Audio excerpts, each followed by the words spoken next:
Olá, prezados alunos e alunas, estamos aqui agora para revisar a parte de Direito Processual Penal, começando, claro, pelas indicações de ação penal. Relembrando que na ação penal pública nós temos ação penal pública incondicionada, claro, legitimidade sempre do Ministério Público, essa é a regra geral. Lembrando ainda que não existe a figura do arquivamento implícito, relembrando ainda que na ação penal pública incondicionada vigora o princípio da divisibilidade, vigora o princípio da indisponibilidade, da obrigatoriedade, claro, os quais são mitigados, por exemplo, pelo chamado acordo de leniência, pela chamada transação penal, pela suspensão condicional do processo, mas enfim, o Ministério Público, havendo prova da materialidade e indícios de autoria, é obrigado a oferecer a denúncia,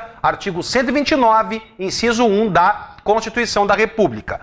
No tocante à ação penal pública condicionada à representação, importante que, na verdade, se segue o que se sabe, o que se viu na ação penal pública incondicionada. Apenas que necessário o que se chama de condição de procedibilidade, a representação, mas que é regida pelo princípio da oportunidade e pelo princípio da conveniência. A parte, ela não é obrigada a oferecer a representação, que, claro, caso se trate de vítima incapaz ou menor, enfim, será sempre exercida pelo CAD. Não esqueçamos do CAD, cônjuge, ascendente, descendente e irmão, artigo 31 do Código de Processo Penal, e relembrando que esta ordem é totalmente preferencial. Um exclui o outro, apenas se o primeiro na ordem, por exemplo, não quiser representar, é que o outro, na sequência, poderá fazê-lo. Lembrando ainda que nós temos a ação penal pública condicionada à requisição do ministro da Justiça.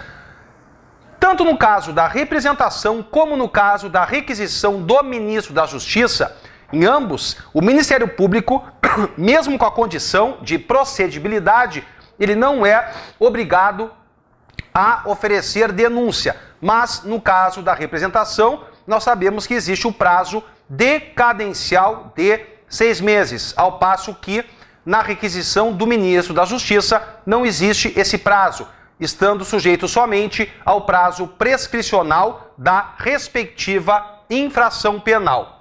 Temos, na sequência, a chamada ação penal privada, que pode ser a ação penal privada exclusiva, que é uma ação penal que tem como princípios, por exemplo, a indivisibilidade, ou seja, ou se oferece a queixa-crime contra todos ou contra ninguém. Então, esse é um dado muito importante. Além disso, na ação penal privada, é imprescindível que se observe o princípio da oportunidade e conveniência. Não há aquela obrigatoriedade que existe na ação penal pública, podendo, inclusive, antes ou durante o processo, haver a extinção da punibilidade.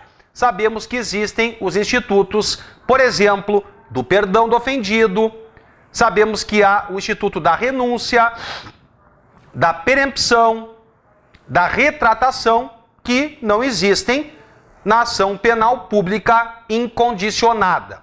Temos ainda um caso, ainda que vigora no Brasil, da ação penal privada personalíssima. É o caso do crime do artigo 236 do Código Penal. Cuidado, é aquele crime, perdão, contra a família, em que o agente, ele casa ocultando impedimento essencial ou erro essencial. Nesse caso, também cuidado, temos uma exceção em relação à contagem do prazo decadencial, o que se dá, nesse caso, 6 meses após o trânsito em julgado da sentença que anulou o casamento por motivo de erro ou impedimento.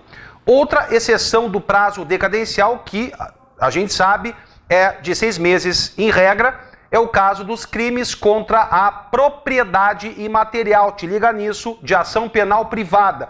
Se o indiciado estiver solto, o prazo será de 30 dias. Se o indiciado estiver preso, o prazo será de 8 dias. Lembrando ainda que não há mais a figura da ação penal popular, ela não foi recepcionada pela Constituição da República, e lembrando que o Código Eleitoral possui a chamada ação penal pública subsidiária da pública. Lembrando ainda que a representação ela somente pode ser objeto de retratação até o momento anterior ao do oferecimento da denúncia, e que na Lei Maria da Penha é até o momento anterior ao do recebimento da denúncia. Portanto, é o que está no artigo 16 da Lei Maria da Penha.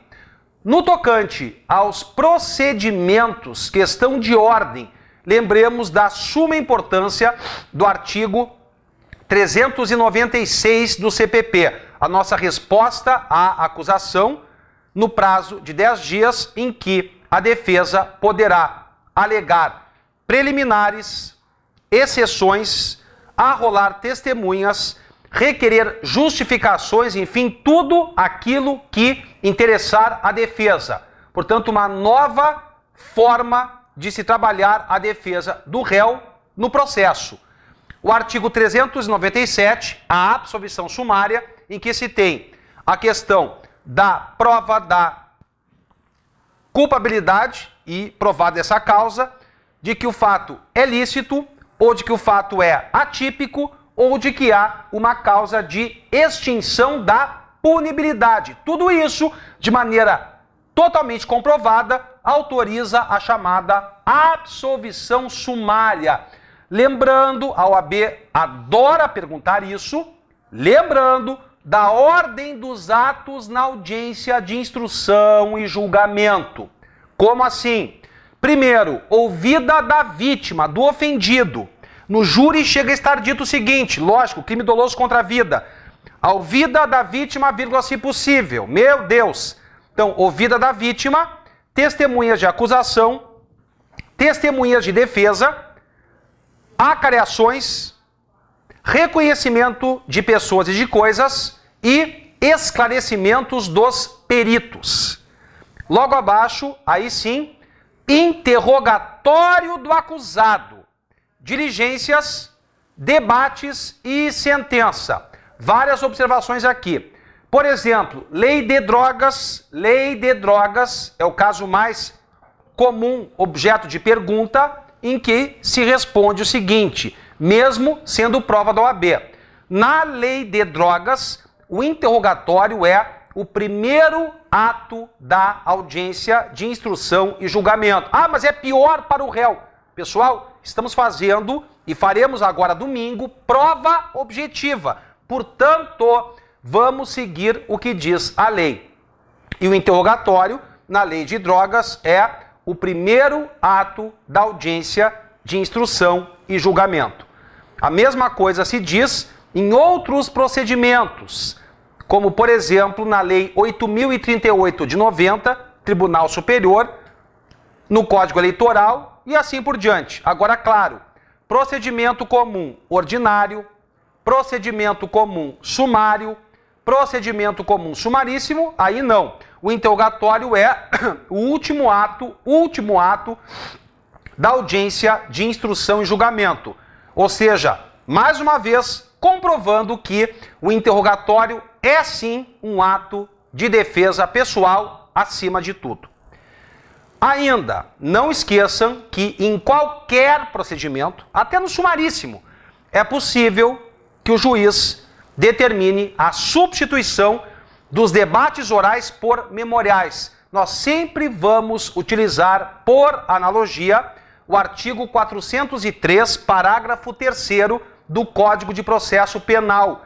E ainda sempre é possível que as partes peçam diligências em qualquer procedimento, mesmo que não seja somente o ordinário. Vamos lembrar ainda, artigo muito importante, 538 do Código de Processo Penal. Pessoal, tudo aquilo que sai do sumaríssimo, isso aqui não é basquete. E também não é salto com vara. Então, se sai do sumaríssimo, não vai pro ordinário. Tem que ir diretamente pro sumário, que é o próximo. Então, sumaríssimo, sumário, ordinário. Então, repetindo, artigo 538 do CPP. Tudo aquilo que sai do procedimento sumaríssimo para o sumário.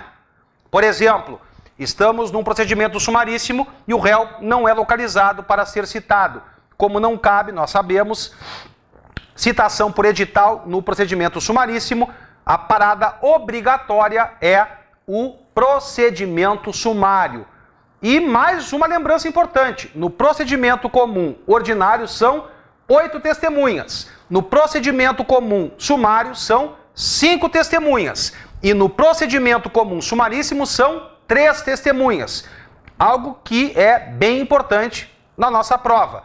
Além disso, lembrando, artigo 394, parágrafo 1º, incisos 1, 2 e 3. Pena máxima cominada em abstrato, igual ou maior do que 4 anos, é o mais largo, procedimento comum ordinário. Pena máxima cominada em abstrato, maior ou maior do que 2 e menor do que 4 anos, procedimento comum sumário. E para as chamadas carinhosamente IMPOS, infrações de menor potencial ofensivo, teremos o procedimento comum sumaríssimo. Lembrando ainda que no caso dos crimes praticados por funcionários públicos, devemos observar o artigo 514 do CPP, ou seja, o funcionário público deverá ser previamente notificado para que apresente a chamada resposta preliminar no prazo de 15 dias, sob pena de nulidade. Claro, anotem aí, súmula 330 do STJ. Se o processo foi instruído, a denúncia, por inquérito policial, essa notificação preliminar se torna desnecessária. Além disso, nos crimes contra a honra, vamos lembrar de ação penal privada do artigo 520 do CPP, ou seja, aquela audiência preliminar de tentativa de reconciliação, que é uma condição de procedibilidade dos crimes contra a honra de ação penal privada. Ainda, nesse procedimento, artigo 523 do CPP, a chamada exceção da verdade. Cabível quando? Liguem-se aí. Calúnia, sempre. E nos crimes de difamação, somente quando os crimes de difamação tiverem como vítimas funcionários públicos e em razão da função. A OAB já perguntou isso, tipo, o cara era reitor ou professor de uma universidade pública, só que o ataque contra a sua honra não se deu no exercício das funções. Aí não cabe exceção da verdade, que é aquilo que a gente sabe, ou seja, a pessoa que ofendeu, ela acaba tendo o direito de provar que o que ela disse é verdade, por isso, exceção da verdade. Lembrando ainda que a lei de drogas é um procedimento muito parecido com o procedimento comum sumário, só que existe uma resposta preliminar e também, falamos agora, o interrogatório é o primeiro ato da audiência. Respondam assim. Com relação à competência que eles amam perguntar, são os prefeitos. Cuidado! Júri e competência fixada na Constituição Estadual. Se a prerrogativa de função em relação a prefeito. Muita calma nessa hora. Estiver prevista, ou de quem quer que seja, na Constituição Estadual, e se tratar de crime doloso contra a vida, prevalece a competência do júri. Isso está simulado pelo Supremo Tribunal Federal. Então tenham cuidado com isso. Além disso, sempre comecem analisando competência pela função, depois pela matéria e, por fim, pelo local. Sendo que as primeiras, nós sabemos, causam nulidade absoluta. Cuidado com a vedação a reformatio impeius, quando mesmo que haja nulidade absoluta, somente o réu tenha recorrido. A pena do próximo processo não pode ser maior, porque somente o réu recorreu. É a chamada vedação a reformatio impeius indireta. Ok? Cuidem com isso. No tocante a outro ponto muito delicado, artigo 383 e artigo 384 do Código de Processo Penal, ou seja, os institutos da emendatio e da mutatio libelli. Relembrando que a emendatio libelli trata somente da alteração jurídica do fato, ou seja, partindo-se do chamado princípio da consubstanciação, o réu se defende do fato e não do artigo de lei colocado ao final da denúncia, nada precisa ser feito. Por quê? Porque a descrição do fato na denúncia está escorreita, está perfeita. E automaticamente, repito, nada precisa ser feito. Cuidem com isso, porque vai constar no enunciado o seguinte: o réu foi denunciado por tal fato, conforme está na denúncia. Colocando isso no enunciado, a gente já sabe que se trata de uma emendatio libelli, porque vai colocar lá, ó, conforme está na denúncia, é emendatio. Mesmo que a gente possa pensar que se trata de uma mutatio. Por quê? Porque ele acabou de transformar uma mutatio em emendatio, só colocando, eles fazem isso, só colocando no enunciado essa expressão, conforme está na denúncia, conforme está na inicial. Então tenham muito cuidado em relação a isso. Ainda, a mutatio libelli, esqueçam aquela redação terrível do artigo 384 do CPP e substituam pelo seguinte: por nova definição jurídica do fato, leia-se, abre aspas, alteração do fato imputado, fecha aspas. São os fatos que são modificados na mutatio libelli. Além disso, muito importante, súmula 453 do STF. O que significa isso?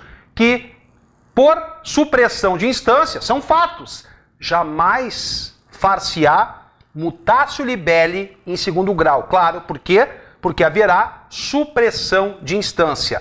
Te liga aí também, jamais caberá o reconhecimento de uma nulidade em segundo grau que prejudique o réu, claro, quando só ele recorreu, salvo em recurso de ofício. Por que isso? Porque isso acabaria prejudicando o réu. Súmula 160 do STF. Lembrando ainda, recursos, cuidado, decisão interlocutória mista terminativa ou não terminativa. Primeiro pensem, será que dessa decisão aqui cabe recurso em sentido estrito?